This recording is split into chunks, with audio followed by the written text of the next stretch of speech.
आपके अपने YouTube channel खबर समाचार में आपका स्वागत है। विद्युत चोरी के मामले में 1 साल का कारावास, जोधपुर डिस्कॉम की छूट का आखिरी 2 दिनों में उपभोक्ता लेवे लाभ। खेल प्रतियोगिता के दौरान सामने आई छेड़छाड़ की घटना के बाद हुआ हंगामा, पिटाई का वीडियो हुआ वायरल। भागवत कथा का हुआ समापन, पूर्व सैनिकों ने मुख्यमंत्री के नाम सौंपा ज्ञापन। दिन भर की खबरों के लिए देखते रहिए खबर समाचार। बिजारनियाबास में चल रही श्रीमद् भागवत कथा का हवन एवं पूर्णाहुति के साथ समापन हुआ। हवन में 31 व्यक्तियों ने सपत्नीक आहुतियाँ दी। समापन के पश्चात महिलाएं कलश के साथ डीजे पर चल रहे भजनों के बीच नाचते गाते हुए शोभा यात्रा के रूप में सूर्य भगवान मंदिर पहुंची, जहां पर श्रीमद् भागवत कथा को मंदिर में विराजमान किया गया। यजमान लालचंद बिजारनिया भागीरथ बिजारनिया कथा को सिर पर धारण कर इस दौरान चल रहे थे। याद रहे कि विगत 7 दिनों तक कथावाचक प्रियंका जयकिशोरी ने श्रीमद् भागवत कथा का एवं राकेश सांखला ने नानी बाई के मायरे का वाचन किया। इससे एक दिन पहले नानी बाई का मायरा भरा गया, जिसमें मोहल्ले के महिलाओं, बुजुर्गों और युवाओं ने भाग लिया और धूमधाम से मायरा भरा गया। 8 दिवसीय कार्यक्रम को सफल बनाने में मुन्नालाल बिजारनिया, पूर्व पार्षद टीकमचंद मंडा, हेमाराम फांडी, हनुमानाराम भामू, दुनाराम बिजारनिया, मोहनलाल कीलका, इंद्रचंद ढाका, रामचंद्र बिजारनिया, सहीराम, धनराज जोशी, हरी जाट, पीथाराम जानी, खुमाराम बिजारनिया, डालाराम भामू, सहीराम बिजारनिया, हीरालाल बिजारनिया, दिनेश बिजारनिया, गोपी शारण, पंडित आशुराम, मोहनलाल बुगालिया, सुरेंद्र भामू, हीरालाल जाट, मनफुल जाट, अरुण ठोलिया सहित अनेक श्रद्धालुओं ने अपना योगदान दिया। बिजारनियाबास में महाभागवत का 8 दिवसीय भागवत कथा का आयोजन किया गया है, जो शुक्रवार को समापन हो गया है, जिसमें विशाल डीजे के साथ शोभा यात्रा निकालकर सूर्य भगवान के मंदिर में भागवत कथा को विराजमान किया है। और सभी मोहल्ले वासियों को, कार्यकर्ताओं को, महिलाओं को, सहयोग करने वाले को बहुत बहुत हार्दिक बधाई हो। बहुत बहुत धन्यवाद। पूरे जीवन माता सेवा समिति की ओर से सभी को बहुत बहुत सहयोग रहा है।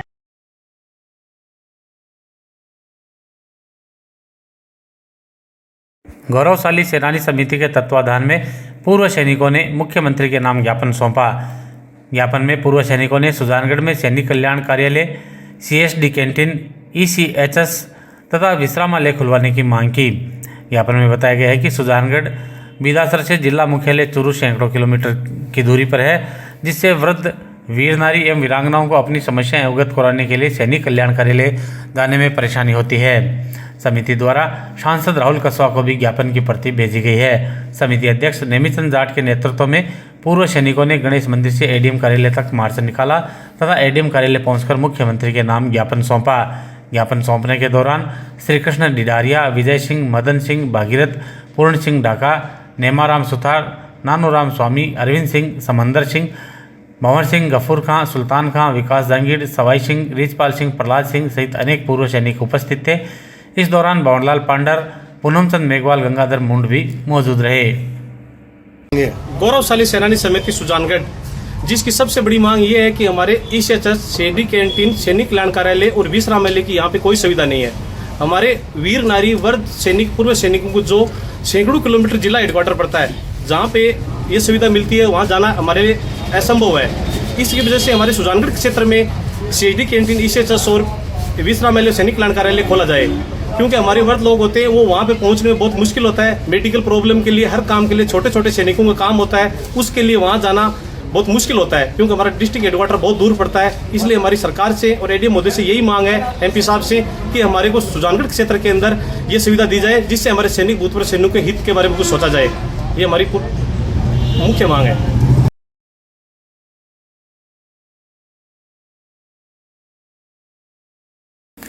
जोधपुर डिस्कॉम द्वारा 31 दिसंबर 2022 तक की विजिलेंस के तत्काल निस्तारण के लिए उपभोक्ताओं को 31 दिसंबर 2023 तक एमनेस्टी योजना के तहत छूट दी जा रही है। सहायक अभियंता विशंबर पुरोहित ने बताया कि एमनेस्टी योजना के तहत 31 दिसंबर 2022 तक की लंबित वीसीआर का पूर्ण निस्तारण किया जा रहा है। इसके लिए उपभोक्ता कार्यालय में संपर्क कर अपने प्रकरण का निस्तारण करवा सकता है।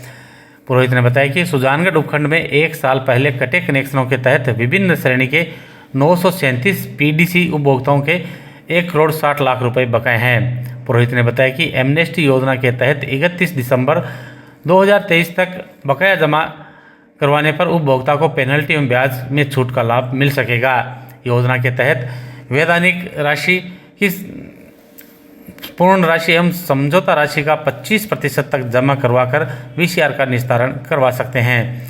इसके साथ कटे हुए विद्युत कनेक्शन की पेनल्टी छूट योजना की अंतिम तिथि भी 31 दिसंबर 2023 है। ऐसे में उपभोक्ता जिनका विद्युत कनेक्शन कटा हुआ है वे अंतिम 2 दिनों में पेनल्टी कम करवाकर अपना बिल जमा करवा सकते हैं। बकाया जमा के लिए छुट्टी के दिन 30 व 31 दिसंबर यानी कि शनिवार और रविवार को भी कार्यालय में बिजली के बिल जमा होंगे। वर्तमान में जो पुराने बकाया राशि वाले उपभोक्ता जिनके विद्युत कनेक्शन विच्छेद हुए हैं 31 दिसंबर 2022 से पहले की, उन पे भी ब्याज की छूट चल रही है, जो कि अभी वर्तमान में तो आगे वाले 2 दिनों तक ही सीमित रहेगी, जिसमें लगभग 1000 के करीब उपभोक्ता है उपखंड में जिनके बकाया राशि है जो 1.25 करोड़ के आसपास है। उस बकाया राशि को वसूलने के लिए विभाग की तरफ से भी टीमें लोगों को कंज्यूमर्स को बता रही है और वो राशि जमा करवाने पर उनको ब्याज में अच्छी खासी छूट मिलेगी। साथ ही जो पुरानी 31 दिसंबर 22 से पूर्व की जो विजिलेंस है उन पर भी एमनेस्टी स्कीम के अंतर्गत सिविल लाइबिलिटी के 40% और कंपाउंडिंग की 25% राशि की जमा लेके वो अपनी विजिलेंस की भी जुर्माना राशि में फ़ायदा ले सकते हैं।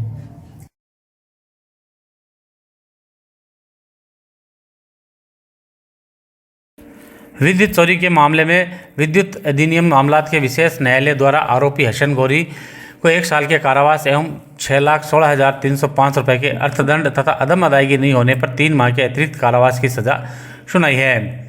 जोधपुर डिस्कॉम के सहायक अभियंता विशंबर पुरोहित ने बताया कि 16 जून 2021 को कनिष्ठ अभियंता गौतम मेघवाल द्वारा हसन गौरी के निवास पर सतर्कता जांच के दौरान उपभोक्ता सर्विस लाइन में कट लगाकर अवैध रूप से विद्युत चोरी करते हुए पाए जाने पर वीसीआर भरी गई थी। वीसीआर राशि जमा नहीं करवाने पर 16 जुलाई 2021 को पुलिस थाना विद्युत निरोधक दल चूरू में मुकदमा दर्ज करवाया गया। अनुसंधान में आरोपी के विरुद्ध पूर्व में वीसीआर 23 मई 2020 को भी भरी हुई पाई गई। ज्ञात रहे कि आरोपी का वीसीआर भरने से पहले भी विद्युत कनेक्शन कटा हुआ था। विशेष न्यायालय द्वारा दोनों पक्षों को सुनने के पश्चात आरोपी हसन गौरी को विद्युत चोरी का दोषी मानते हुए 1 साल के कारावास एवं 6,16,305 रुपये के अर्थदंड तथा अदम अदायगी नहीं होने पर 3 माह के अतिरिक्त कारावास की सजा सुनाई है। न्यायालय ने टिप्पणी की है कि क्षेत्र में बिजली चोरी के मामलों में निरंतर बढ़ोतरी हो रही है तथा आरोपी को परिवीक्षा अधिनियम का लाभ दिया जाना न्यायोचित प्रतीत नहीं हो रहा है। निगम की ओर से पैरवी एडवोकेट सावरमल स्वामी द्वारा की गई। 2021 में वार्ड नंबर 39 के हसन पुत्र श्री मंगतू गौरी की यहाँ विद्युत जांच की गई संबंधित कनिष्ठ अभियंता गौतम जी मेघवाल के द्वारा। तो उस संदर्भ में पैसा जुर्माना राशि जमा नहीं कराए जाने पर माननीय एफआईआर दर्ज करवाई गई विद्युत थाना में चूरू में, जिसके एवज में कोर्ट के फैसले में माननीय न्यायाधीश महोदय विद्युत अधिनियम मामला में जो डिसीजन दिया है उसमें उनको जो विद्युत विभाग द्वारा जो जुर्माना राशि लगाई गई थी उसके अलावा जुर्माना राशि लगाते हुए कुल 6,16,305 रुपये की जुर्माना राशि लगाई है और साथ में 1 साल का कठोर कारावास की सजा भी इनको सुनाई गई है।